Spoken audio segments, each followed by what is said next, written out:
Hello guys, in today's video I will be showing you how to fix TikTok profile view option not showing problem. So the answer is easy, just go to the settings, then scroll down to the apps section, and then go to the search and search TikTok, and then go to the storage, and here you will find this clear cache option. Click on it. Now you can go check it if it worked, and if it didn't you can try to restart your phone or turn the Wi-Fi off and on, or the Bluetooth or the airplane mode. Also, you can try to clear data, but be careful. If you clear data, all this application's data will be deleted. This includes all files, the settings, the accounts, the databases, etc. So be careful if you want to clear your data.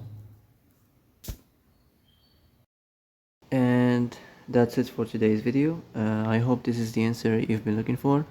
If you like this video, don't forget to like and subscribe, and see you in the next video. Thanks for watching.